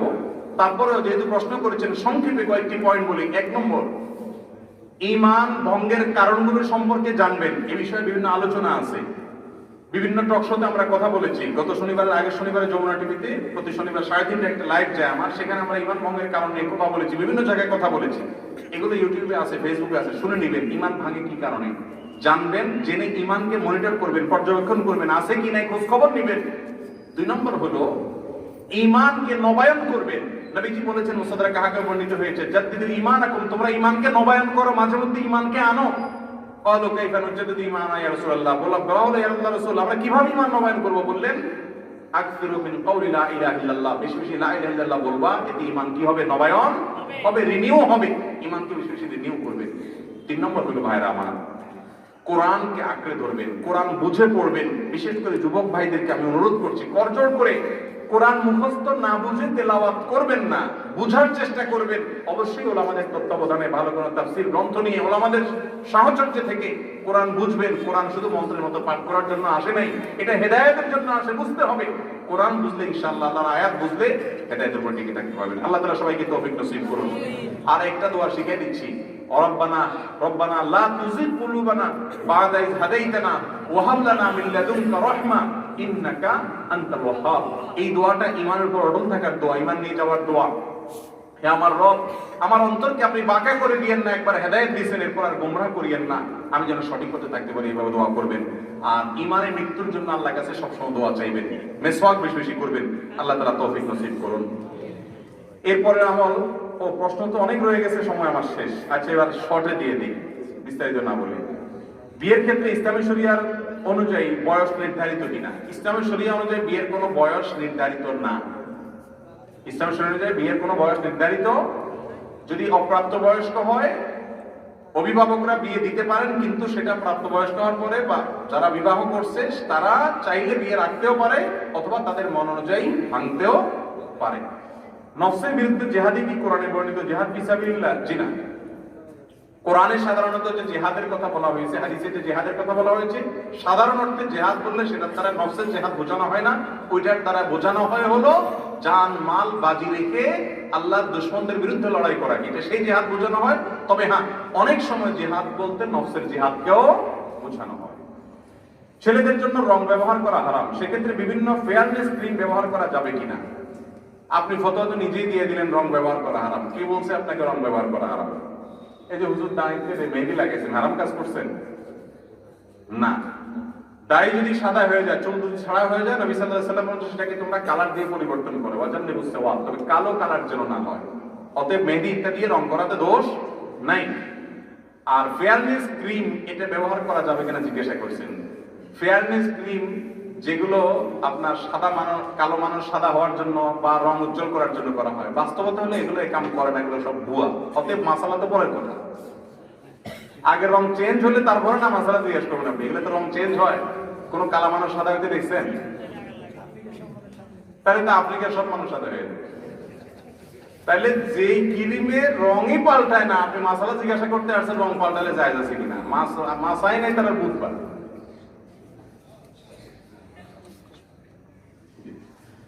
এরপরে প্রশ্ন হলো, বাড়ি বা ঘর তোলার সময় উত্তরমুখী করলে অমঙ্গল হয়, শরীয়তে এর বিধান কি? বাড়ি ঘর উত্তরমুখী করলে অমঙ্গল হয়। এই মঙ্গল আর অমঙ্গলের একমাত্র মালিক কে? আল্লাহ তাআলা। কোন ব্যক্তি, কোন বস্তু এগুলোর নামে মঙ্গল অমঙ্গল মনে করলে এটার নাম কুসংস্কার। এটার নাম কি? কুসংস্কার। এটা ভুল, এটা শিরকি বিশ্বাস। বাড়ি কোনমুখী করবেন না করবেন এটা আপনার ব্যাপার, এগুলো মুবাহ কাজ। ইসলাম আপনাকে বলে দেয় না অমুকমুখী করতে হবে। তবে আমাদের দেশে দক্ষিণমুখী বাড়ি করলে আলো বাতাস একটু বেশি পাওয়া যায়। সেই হিসাবে যদি কেউ বলে যে না দক্ষিণমুখী না করে উত্তরমুখী করলে অমঙ্গল হয়, আলো বাতাস কম হয়, এই অর্থে বললে ঠিক আছে। কিন্তু সাধারণত এগুলো কুসংস্কারাচ্ছন্ন কথা। কোন মুখী বাড়িতে মঙ্গল অমঙ্গল নাই। বহু দক্ষিণমুখী বাড়িতে অমঙ্গল হয়, আবার বহু উত্তরমুখী বাড়িতেও মঙ্গল হতে। বাড়িতে মঙ্গল হওয়া না হওয়া নির্ভর করে বাড়িতে যারা বসবাস করে তারা ভালো মানুষ কি খারাপ মানুষ সেটার উপরে। কথা কি বুঝতে পারছি? আপনি বাড়িতে বসে যদি ভালো কাজ করেন তাহলে সেটা যে মুখী হোক ওখানে মঙ্গল হবে ইনশাআল্লাহ। আর যদি বাড়িতে বসে বাড়িতে বসবাস করে কুকাজ করেন, খারাপ কাজ করেন, তাহলে ওইটার মুখ যদি ক্যাবলামুখীও হয় ওইটাতে মঙ্গল আসবে। এরপরে প্রশ্ন, মধ্যস্থতাকারী কোনো ব্যক্তিকে অন্যের দোকানের পণ্য কেনা ক্রেতার নিকট বিক্রয় করতে সহযোগিতা করলে ওই ক্রেতাকে না জানিয়ে বিক্রেতা থেকে কিছু লভ্যাংশ গ্রহণ করলে তা জায়েজ হবে কিনা? দেখুন, দালালি যেটাকে আমরা সহজ বাংলায় বলি, এটা জায়েজ আছে। রাসূল কারীম সাল্লাল্লাহু আলাইহি ওয়াসাল্লাম বলেছেন, দাউন নাস ইয়ারযুকুল্লাহু বা'দাহুম বিবা'দ। সহিহ মুসলিম হাদিস। কিছু মানুষকে আল্লাহ কিছু মানুষকে দিয়ে রিজিক দেয়, কিছু বেকুব মানুষের মধ্যে কিছু শিয়ানা মানুষ আল্লাহ দেয়, ওই শিয়ানা মানুষটা বেকুব মানুষ থেকে রিজিক কামাই করে, আল্লাহ এটা দেয় অনেক সময়। তবে এখানে যদি চিটারি করে বাই প্ল্যান হয় সেটা হারাম। যেমন আমাদের দেশে গরুর দালালি হয়। কথার কথা, চাচা যান গরু নিয়ে দাঁড়াইছে, আমি যা বললাম চাচা যান দাম কত, উনি বললো 1 লাখ, আমি বললাম চাচা 80,000 দিব, আসলে আমি কিনবো না, এটা আমাদের আগে ভাগে চুক্তি আছে চাচাবাদিতে। এখন আরেকজন এসে মাঝখান থেকে শুনলো বাপরে বাপ, এই লোক 80,000 বলি গেছে, তাহলে 85,000 বলি, চাট করে ওনারা দিয়ে দিন। এরকম 2 নম্বরই আছে না নাই? এই দালালি হারাম, কারণ এটা প্রতারণা। নবী সাল্লাল্লাহু আলাইহি ওয়াসাল্লাম বলেছেন, মান গাশশানা ফালাইসা মিন্না, যে প্রতারণা করে সে আমার উম্মত হতে পারে না। ধোঁকাবাজ কখনো নবীর উম্মত হতে পারে না। তবে হ্যাঁ, যদি এমন হয় যে আমি একটা কাস্টমার ধরে আনলাম ওনার দোকানে, উনি একটা কাস্টমার পাইলো, আমি কাস্টমারটাকে নিয়ে আসলাম, এর বিনিময়ে উনি আমাকে কোনো বিনিময় দিলেন, এটা নেওয়া যায়। এটা নেওয়া কি যায়? ভাবির সাথে দেবরের পর্দার ব্যাপারে আপনার মূল্যবান নসিহত ইসলামের আলোকে তুলে ধরার অনুরোধ করছি। ভাইরা আমার, আমাদের দেশের একটা মস্ত বড় আপদ, এটা মস্ত বড় আপদ। যৌথ পরিবারগুলোতে কোনো পর্দার বালাই নাই, বিধান নাই। অনেক মহিলা বাহিরে বোরকা পরে যায় কিন্তু বাসায় দেবরের সাথে দেখা দেয়, বাসরের সাথে দেখা দেয়। অনেক ছেলে বাহিরে টুপি টেপা পরে, হুজুর বা নামাজ কালাম পড়ে, কিন্তু বাসায় আসি বড় ভাই ছোট ভাইয়ের বউয়ের সাথে দেখা দেয়। আবার এই দেখা দেওয়াকে জায়েজ বানানোর জন্য, এটাকে হালাল করার জন্য একটা মাসালা বানায় নিয়েছে, সেটা হলো বড় ভাবি মায়ের মতো। ঠিক না ভাই? ঠিক। কুকাম করে তো করে, আবার একটা মাসালা বানায় নিয়েছে। নবীজিকে এরকম জিজ্ঞাসা করা হয়েছে, ইয়া রাসূলুল্লাহ, দেবর এবং শ্যালক সম্পর্কে আপনি কি বলেন? তাদের সাথে এক ঘরে থাকা লাগে, তাহলে পর্দা করা লাগবে কিনা? নবীজি তখন বলেছেন, আরে আলহামু আল মউত, মহিলাদের জন্য দেবর ভাসুর আর পুরুষদের জন্য শেলিকা, বউয়ের বড় বোন, এরা তো হলো মৃত্যুর মতো। মৃত্যুকে যেরকম মানুষ ভয় করে, এদেরকে এরকম ভয় করা উচিত, কারণ এদের মধ্যে ফিতনার পরিমাণ বেশি হয়। ভাবি, বড় ভাইয়ের বউ আপনাকে আদর সোহাগ দিয়ে ছোটবেলায় মানুষ করছেন, সেজন্য আপনি তার কৃতজ্ঞতা আদায় করেন, তার জন্য উপকার করেন, বিনিময় দেন, কিন্তু তাই বলে পর্দার বিধান রহিত হবে না। ভাই মারা গেলে ভাবিকে বিয়ে করা জায়েজ না জায়েজ? যদি বিয়ে করা জায়েজ হয়, তাহলে সে কখনো মা হতে পারে না। তার সাথে পর্দা করতে হবে। ভালো করে শুনে রাখবেন, যারা ঘরে পর্দা করেন না, বাহিরে অনেক ভালো মানুষ সাজেন, হারাম কাজ করতেছেন, এই হারাম কাজ থেকে বাঁচার জন্য তওবা করবেন। আল্লাহ তাআলা আমাদেরকে তৌফিক নসিব করুন। এরপরে প্রশ্ন হলো, মৃত ব্যক্তির জন্য 3, 4, 10, 40 অথবা 40 খাওয়া জায়েজ আছে কিনা? ভাই, এই বিষয়ে আমরা বারবার বলেছি, আবারও বলছি, যে প্রশ্ন আসছে। বাংলাদেশের সবচেয়ে প্রতিষ্ঠিত বিদআত, বাংলাদেশের সবচেয়ে পাওয়ারফুল বিদআত, বাংলাদেশে ইসলামের নামে যত অনাচার আছে, তার মধ্যে সবচেয়ে বড় অনাচার হলো এটা। কেউ মারা গেলে 3 দিনা, 10 দিনা, 40 দিনা বিভিন্ন নাম দিয়া এলাকাবাসী তাদের কাছ থেকে খাওয়ার একটা ব্যবস্থা করে। এটা হলো এক প্রকারের চাঁদাবাজি। কেউ মারা গেলে ছেলে মেয়েরা খাওয়াইতে বাধ্য হয়। আজকের কথা, এক যুবক এসে বলতেছে, আমার মা কালকে মারা গেছেন, এখন এলাকাবাসীদের চাপ দিচ্ছে খাওয়ানোর জন্য। আমি বললাম যে লোহার মতো শক্ত হয়ে যান, এলাকাবাসীকে বলো যে তোমরা কত বড় বেহায়া না আমি কত বড় বেহায়া দেখা যাবে, খাওয়া দেব। ভাই, শ্রাদ্ধ নাম শুনছেন আপনারা? শ্রাদ্ধ, গুগলে যায় শ্রাদ্ধ লেখা সার্চ দেন, দেখবেন যে রেজাল্ট আসে উইকিপিডিয়ার তথ্য, হিন্দুদের বিভিন্ন ধর্মগ্রন্থের তথ্য। আমি পড়ে এসে তারপরে বলছি আপনাদেরকে, এই যে মানুষ মারা যাওয়ার পরে খাওয়ানোর যে সিস্টেম আমাদের দেশে আছে না, এটা 100% হিন্দুদের শ্রাদ্ধ থেকে আসছে। হিন্দু ধর্ম মতে একটা বিশ্বাস আছে, ভালো করে শুনে রাখেন, হিন্দু ধর্ম মতে একটা বিশ্বাস আছে, যদি কোনো মানুষের মৃত্যুর পর আত্মীয় স্বজনরা, মৃত ব্যক্তির লোকজন যারা আছেন পরিবারের, তারা যদি এলাকাবাসীকে, অন্য মানুষজনকে যদি না খাওয়ায়, হাত না ধোয়ায়, তাহলে সেক্ষেত্রে ওই ব্যক্তি জান্নাত, স্বর্গে যেতে পারে না, সেই ব্যক্তির শান্তি হয় না, যত ভালো কাজ করুক না কেন। এই জন্য কিছু মানুষকে খাওয়ায়, এটা হিন্দু ধর্মের বিশ্বাস, এবং হুবহু সেটা মুসলমানদের মধ্যে ঢুকে গেছে। কোরআন হাদিসের কোনো জায়গায় বলা হয়নি কেউ মারা যাওয়ার পরে তার পক্ষ থেকে দিনক্ষণ ঠিক করে বা দিনক্ষণ ঠিক ছাড়া খাবারও আয়োজন করতে হবে, এরকম কোন আইডিয়া কোন মানুষের কোথাও নাই। খুলে দেখেন, কোরআন হাদিস সত্য অনুবাদ হয়ে গেছে, আলহামদুলিল্লাহ। বরং উল্টাটা বলা আছে, কেউ মারা গেলে তার পরিবারের লোকদেরকে এলাকাবাসী খাওয়াবে। কেন খাওয়াবে? কারণ তাদের মন খারাপ। নবীজি সাল্লাল্লাহু আলাইহি ওয়াসাল্লাম বলেছেন, ইসনাউ লি আলি তালিব তাআমান, আরে তাদের জন্য খাবার বানাও, কারণ তাদের আত্মীয় স্বজন মারা যাওয়ার কারণে মন খারাপ, তাদের রান্না করার মানসিকতা, তাদেরকে খাওয়াও। আমাদের দেশে তাদেরকে খাওয়ায় ঠিকই, 2-4 দিন খাওয়াইয়া এরপরে একসাথে সুদে আসলে সব উড়ে গেছে। ঠিক না ঠিক? একবেলা করে সবাই খাওয়ায়, এরপরে গরু জবা করে পুরো এলাকাবাসী খাওয়ান লাগে, সুদে আসলে উঠে এলো না। আরে ভাই, খাওয়ার অনুষ্ঠান হয় আনন্দের সময়। কখন? বিয়ের সময় খাওয়া আছে, বাচ্চা হলে আকিকা আছে না নাই, খুশি হলে মিষ্টি খাওয়া। খাবারের যত অনুষ্ঠান, এগুলো সব আনন্দের সময় হয়। আপনার বাপ মা মরে গেছে, আপনি অনেক খুশি ফুর্তি দিয়ে সব মানুষ খাওয়াইতেছেন, জিনিসটা কত বড় অড। কিন্তু এটা না করলে এলাকার মানুষ, এত ডেঞ্জারাস আমাদের এই সিন্ডিকেটটা, বলে যে কত খারাপ, বাপ মা চলে গেলে একটু কারণে হাত ধোয়াইল না, বলে কি বলে না? যে বেহায়া এই কথা বলে, ওরে বলবেন যে তোমার হাত আর কোন ধোয়াইতে হবে কেন, এত পানির তল পড়ছে, তোমার হাত ধোয়াইতে পারে না। এগুলো কুসংস্কার, অপসংস্কৃতি, চাঁদাবাজি।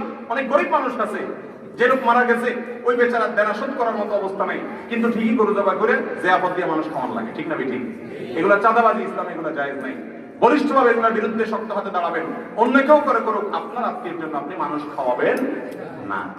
নাম হইলো গরিব খাওয়ানি। কিসের গরিব খাওয়ানি? গরিবকে কয়েক তোরা ওইদিকে ভরে বয়, আসেন অমুক সাপ তমুক সাপ, আগে সাহেবরা খাইতে খাইতে দুটা মোটা থাকলে গরিব খায়, না খাইলে নেই। ঠিক না ঠিক? এইসব অপসংস্কৃতি এগুলো ছেড়ে দেন। যদি আপনার মুর্দার পক্ষ থেকে দান সদকা করতে চান, এমনি গরিব দুঃখীদের চাল ডাল কিনে দিন, খাওয়াইলেন, সেটা ভিন্ন কথা। কিন্তু এরকম জিয়াফত করে সামিয়ানা টাকা বিয়ার মতো অনুষ্ঠান করে খাওয়াবেন না, এগুলো জায়েজ নাই, গুনাহের কথা, উল্টারাও গুনাহ হবে। এরপরে প্রশ্ন, জাকাত কি রমজান মাস ছাড়া বছর অন্য মাসে দেওয়া যাবে? জাকাতের সাথে রমজান মাসের কোনো সম্পর্ক নেই, কিন্তু আমাদের দেশে বেশিরভাগ মানুষ জাকাত মনে করে শুধু রমজান মাসেই দিতে হয়। জাকাত কখন দিতে হয় ভাই বলেন তো? জাকাত অর্থ বছরের সাথে সম্পর্ক, প্রত্যেকের অর্থ বছর আলাদা। আমি বড়লোক হয়েছি জানুয়ারি মাসে, অতএব আমি জাকাত দেবো জানুয়ারি মাসে। উনি জাকাত, ওনার টাকা জাকাত দেওয়ার মতো টাকা হয়েছে ডিসেম্বর মাসে, 1 বছর পূর্ণ হলে উনি পরবর্তী বছর জাকাত দিবেন, যদি আরবি মাস হিসাব করতে হবে চান্দ্র মাস সেই হিসাবে। অতএব এক একজনের জাকাত এক এক মাসে হবে, রমজানে দিলে জায়েজ হবে, কিন্তু রমজানেই দিতে হবে এই ধারণা সঠিক না। ছুটে যাওয়া নামাজের ক্ষেত্রে যে রাকাত আমি উপস্থিত হব সেটা আমার জন্য কততম রাকাত হিসেবে গণ্য হবে, এই নিয়ে অনেক মতপার্থক্য আছে। অনেকে বলছেন শেষের নামাজ, অনেকে বলেছেন শুরুর নামাজ। বাকি এই মতপার্থক্যগুলো সবগুলোই ইস্তেহারি, কোনটাকে উড়ে দেওয়ার মতো না।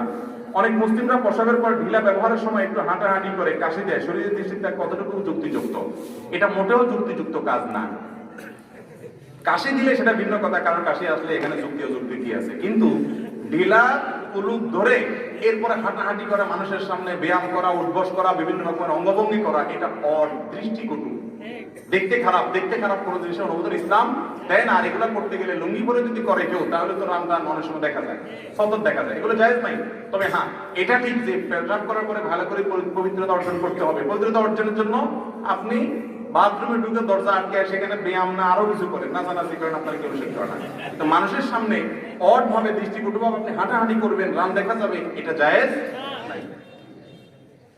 পেশাব করার পরে এরকম কোনো কিছু করার জন্য কোনো ফেকার কিতাবেও লেখা নেই, কোনো ফেকার কিতাবে এরকম কোনো পরামর্শ দেওয়া হয়নি। কোথেকে এটা চালু হয়েছে আল্লাহ ভালো জানে।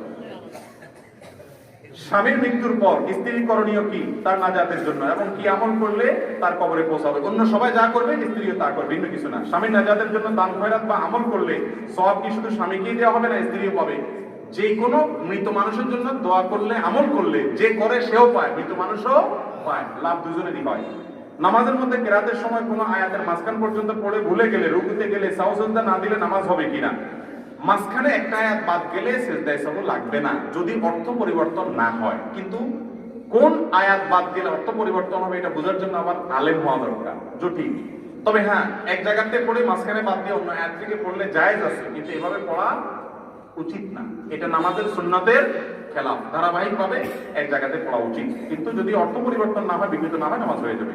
মহিলাদের ইমামতি করা জায়েজ আছে কিনা? না, জায়েজ নাই। মহিলাদের ইমামতি করা কি নাই? জায়েজ নাই। কিছু আলট্রা মডার্ন মুসলমান বাইরে এসে আমেরিকাতে, আমাদের দেশে আছে, মহিলারা কি করে? ইমামতি করে। ভাই, মহিলা যদি ইমামতি করে অনেক সমস্যা আছে, সব কথা খুলে বলতে পারতেছি না। সর্বদিন একটা কথা বলি, সব জায়গায় সবাইরে ব্যবহার করতে হবে, এটার নাম মূর্খতা, এটার নাম মাথা মোটা। মহিলাদেরকে টেনে টুনে ইমামতিতে দিয়ে দিলে তাদের মর্যাদা চলে আসবে? আসবে না, মর্যাদা হানি হবে। আমেরিকার সেনাবাহিনীতে মহিলাদের প্রতি যে টর্চার হয়েছে, এটা নিয়ে গত কয়েকদিন ধরে কয়েকটা রিপোর্ট আমাদের দেশের জাতীয় গণমাধ্যমে প্রকাশ হয়েছে। এসবগুলো খুলে দেখেন, ইসলাম কেন বলে যে পুরুষের ডিউটির জায়গা একটা, মহিলার ডিউটির জায়গা আরেকটা। আল্লাহ তাআলা মহিলাকে সৃষ্টি করেছেন, তার বক্ষে বাচ্চার রিজিক রেখেছেন। পুরুষের বুকের বাচ্চার রিজিক আছে? আল্লাহ তাআলা পুরুষ গর্ভধারণ করার ক্ষমতা মাকে দিয়েছেন, বাবাকে দেন নাই। পুরুষের বডি এবং মহিলার বডি স্ট্রাকচার সৃষ্টিকর্তা সৃষ্টি করার সময় এমনভাবে সৃষ্টি করেছেন যে বাচ্চাকে দুধ দান করার জন্য কর্মক্ষেত্র উপযোগী না বাসা উপযোগী? গর্ভধারণ করার জন্য বাসা উপযোগী না কর্মক্ষেত্র উপযোগী? এভাবে সকল উপযোগিতাকে যদি আপনি একত্র করেন, দেখবেন সৃষ্টিকর্তা সৃষ্টি করেছেন দুইটাকে দুইটা সার্ভিসের জন্য। আমরা সব গোলায় ফেলতেছি, মনে করতেছি শান্তির সাগরে বাসবো। দিন যত যাচ্ছে অশান্তি সাগরে আমরা তত বাসতেছি। দীর্ঘ সময় বিমান ভ্রমণের ক্ষেত্রে নামাজের সময়সূচি কিভাবে বুঝবো? যেহেতু তখন সময় বোঝা যায় না। সময় বোঝা যাবে না কেন? ঘড়ির টাইম তো বোঝা যায়। আপনার বিমান পৃথিবীর যেই অঞ্চলে আছে, ফর এক্সাম্পল এখান থেকে আপনি সৌদি আরব যাচ্ছেন, তাহলে ইন্ডিয়ার উপর দিয়ে যাবে। ইন্ডিয়ার উপরে যখন যাবেন, ইন্ডিয়ার ওই সিটিতে এখন কোন ওয়াক্ত নামাজের সময় আপনি সেই ওয়াক্ত করবেন। কথা কি বুঝাতে পারছি? নেটের যুগ, এটা আজকাল খুব সহজে জানা যায়। আগে ভাগে বুঝবেন, আগে ভাগে ডেট টাইম দেখে নেবেন যে কথার কথা আপনি আসরের পরে বিমান ছাড়ছে, 1 ঘন্টা পরে ভারতে কোন ওয়াক্ত, এখন কি মাগরিব না এশা? যদি এক ওয়াক্ত মিস হয় তাহলে ওটা পড়ে ফেলতে হবে কাজা। আর যে ওয়াক্ত আছে, যেখানে যখন বিমান যে জায়গাতে আছে সেই জায়গার বিধান আপনাকে পালন করতে হবে। আকাশটা যেই দেশের আকাশ, সেই দেশে যে নামাজ ওই সময় ফরজ, আপনাকে সে নামাজ পড়তে হবে। কথা কি বুঝতে পারছি? প্রয়োজনে নেটের সাহায্য নিতে পারেন, বিমানবালা আছে তাদের সাহায্য নিতে পারবেন। আমি জেনা করেছি, দীর্ঘ সময় সুদ ঘুষ খেয়েছি, পরের হক টাকা ও জমি জমা দখল করে খাই, মা বাবার মনে কষ্ট দিয়েছি, এখন ওনারা উভয় মৃত, বর্তমানে আমি অনুতপ্ত, আমি কি ক্ষমা পাবো? এত বড় গুনাহ মাপের জন্য সহজ কোনো উপায় আছে কিনা? ভাই, সহজ উপায় আছে। বান্দার যত হক নষ্ট করেছেন এগুলো সব আদায় করতে হবে, আর আল্লাহর হকের জন্য মাফ চাইবেন। ইন্নাল্লাহা ইয়াগফিরুদ যুনুবা জামিআ, আল্লাহ সকল গুনাহ মাফ করে দিবেন। তবে বান্দার হক নষ্ট করলে, কারণ হক মেরে থাকলে, যার হক মারছেন তার ওয়ারিসদের কাছে সম্পত্তি পৌঁছাই দিবেন। তারা যদি বেঁচে না থাকে তাদের পক্ষ থেকে দান করে দিবেন, কিন্তু দিতে হবে। অন্যের হক না দিয়া দোয়া যত করেন, কান্না যত কাটেন, তওবা যত করেন, আল্লাহর কসম মাফ হবে। মানুষের হক মাইরে আইসা খুব কান্নাকাটি তওবা করতেছেন, কিয়ামত পর্যন্ত মাফ হবে না। হক আদায় করতে হবে। যার হক তাকে যদি না দিতে পারেন তার ওয়ারিসদেরকে দিবেন, ওয়ারিসদেরকে খুঁজে পান না তার পক্ষ থেকে দান করে দিবেন তার সওয়াবের নিয়তে। ইনশাআল্লাহ এরপর আল্লাহর কাছে তওবা করলে কি পাবেন? মাফ পাবেন। এরপরে প্রশ্ন, টয়লেটে ওযু করা জায়েজ আছে কিনা? টয়লেটে ওযু করা উচিত না, কারণ ওযুর শুরুতে বিসমিল্লাহ বলতে হয়। ওযুর শুরুতে কি বলতে হয়? এজন্য বাইরে ওযু করবেন। যদি বাইরে বেসিন থাকে অন্তত বিসমিল্লাহ বলে শুরুটা বাইরে করে এরপরে ভিতরে যায় পাওয়া দেন, কোনো অসুবিধা নেই। কথা কি বুঝতে পারছি? আর যদি টয়লেটের বাইরে কোনো ওযুর ব্যবস্থা না থাকে, টয়লেটেই করা লাগে, প্যান এবং টেপের মাঝখানে কোনো আড়াল না থাকে, তাহলে ভিতরে ওযু করলে ওযু হয়ে যাবে। বিসমিল্লাহটা মনে মনে বলবেন, মুখে বলবেন না, আল্লাহর নামের সম্মানার্থে। এরপরে প্রশ্ন, একজন আলেম সুদের অর্থ দিয়ে জমি কেনার পর যুক্তি দেখাচ্ছে এগুলো তিনি দুনিয়ার জন্য করেন না, আখিরাতের জন্য করেন। তো উনি ইবাদত করছেন, এতে সমস্যা কোথায়? ওনাকে কিভাবে বোঝাবো, দেয়া করে পরামর্শ দেন। ভাই, আখিরাতের জন্য যদি সুদী কারবার হালাল হয়, তাহলে কোরবানির নিয়তে গরু চুরি করাও হালাল। আজকাল যুবকরা অবৈধ প্রেম ভালোবাসার জন্য একটা মাসালা বাইর করছে, বিয়ের নিয়তে প্রেম করা হালাল। তো বিয়ের নিয়তে প্রেম করা যদি হালাল হয়, তাহলে কোরবানির নিয়তে গরু চুরি করাও কি? আমার নিয়ত ভালো, শুধু নিয়ত ভালো হলে হবে? খাঁটি নিয়তে আমি বিসমিল্লাহ আল্লাহু আকবার করে কুকুর জবাই করে দিচ্ছি, খাওয়া হালাল হবে? হবে না। অতএব আপনি কাজ করতেছেন 2 নম্বর, নিয়ত খাঁটি, কাজ হবে? কাজও 1 নম্বর হইতে হবে, নিয়তও 1 নম্বর হইতে হবে, তারপর সেটা ইবাদত হবে ইনশাআল্লাহ। এরপরের প্রশ্ন হলো, আযান উত্তরে একটা জায়গা লা হাওলা ওয়ালা কুওয়াতা ইল্লা বিল্লাহ বলা হয়, এর অর্থ কি? দেখেন, লা হাওলা ওয়ালা কুওয়াতা ইল্লা বিল্লাহ মানে ভালো কাজ করা আর মন্দ কাজ থেকে বাঁচা, এটার কোনো ক্ষমতা আমাদের নাই যদি মালিক তৌফিক না দেয়। এটা কেন বলি আমরা জানেন? ওই যে মুয়াজ্জিন বলে হাইয়া আলাস সালাহ হাইয়া আল ফালাহ, মানে কি নামাজে আসো, নামাজে আসো। তখন আমরা জবাবে বলি, ভাই নামাজে তো আমি আসবো ঠিক আছে, কিন্তু ওই মালিক তৌফিক না দিলে কোনোদিনই সম্ভব না। এটা আল্লাহর কাছে ন্যস্ত করা নিজেকে। এরপরে প্রশ্ন, মৃত ব্যক্তির জন্য তার সামনে বসে কোরআন তেলাওয়াত করলে কি মৃত ব্যক্তির কোনো সওয়াব হয়? মৃত ব্যক্তির সওয়াব হয় বলে কোনো হাদিস থেকে জানা নাই, তবে যারা কোরআন পড়ে তাদের কিছু ফায়দা হয়। তাদের কিছু কি হয়? ফায়দা হয়, পাত্রী পায় কিছু। কথা বলতে পারছেন? আমি তো বলি, মৃত ব্যক্তির জন্য হুজুর বাড়া করে কোরআন পড়াইলে আপনি যে পড়াইলেন আপনার আমও গেছে, সালাও গেছে। আর যে হুজুর পড়ছে ওই বেচারা আল্লাহ পোয়াবার।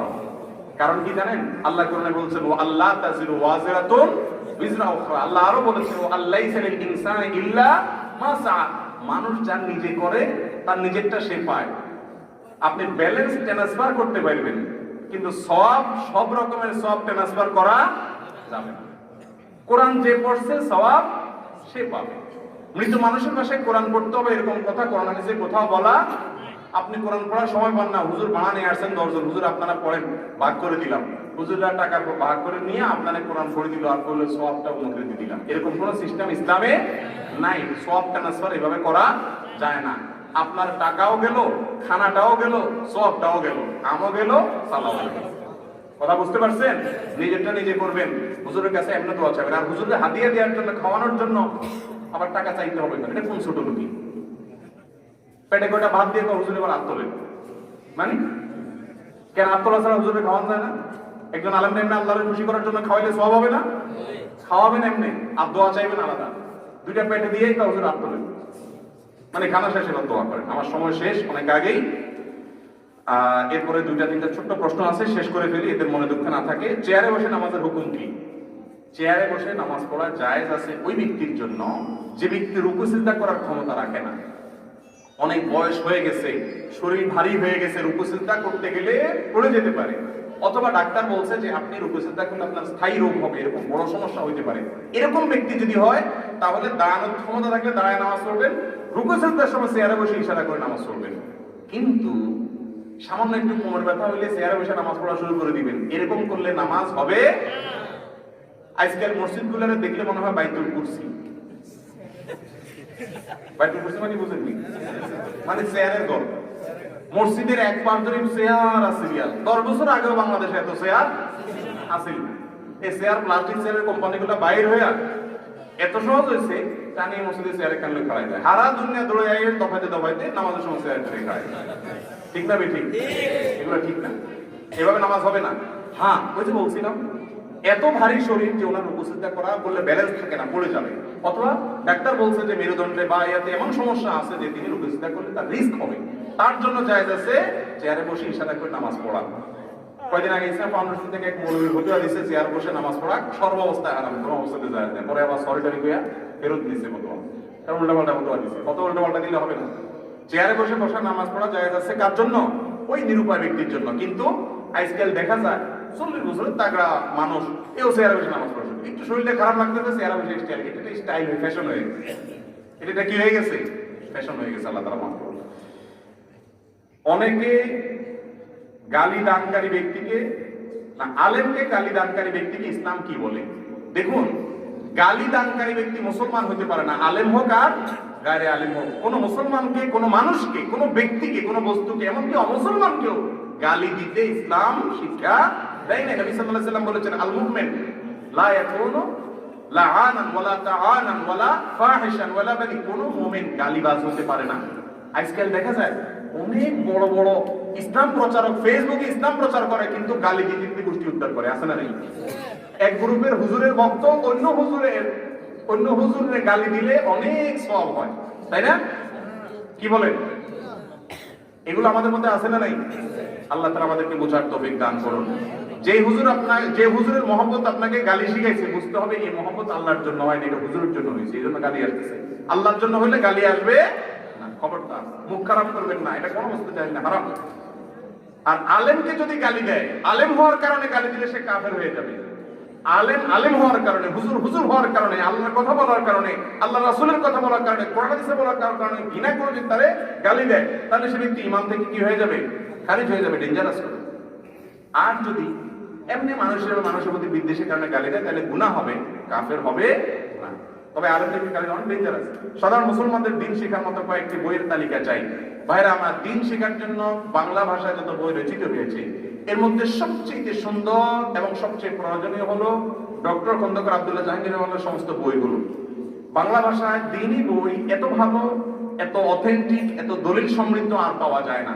এর মধ্যে কয়েকটা বইয়ের নাম বলতে পারি: ইসলামী আকীদা, রাহে বেলায়েত, ইহইয়াউস সুনান, হাদিসের নামে জালিয়াতি, পোশাক, পর্দা ও দেহসজ্জা, এই জাতীয় বইগুলো আপনাদের সংগ্রহে আপনারা রাখতে পারেন। মাওলানা আব্দুল মালিক সাহেব হাফিজাহুল্লাহ, ওনার লেখা কিছু বই আছে খুবই গুরুত্বপূর্ণ, যেমন প্রচলিত জাল হাদিস নামে একটা বই আছে, এবং আর অনেকগুলো বই আছে, এগুলো আপনারা সংগ্রহ করতে পারেন। এগুলো অথেন্টিক আলেমদের লেখা বই। আমাদের দেশে ধর্মীয় বই লিখতে কোনো কাহিনী লাগে না। মিনা বুক হাউস, সিনা বুক হাউস, সবাই বই বাইর করে, বেজালে ভরা। এই জন্য এই নামগুলো বললাম, অনেক বেশি গুরুত্বপূর্ণ। আর অনেক বই আছে আলহামদুলিল্লাহ যেগুলো উপযোগী।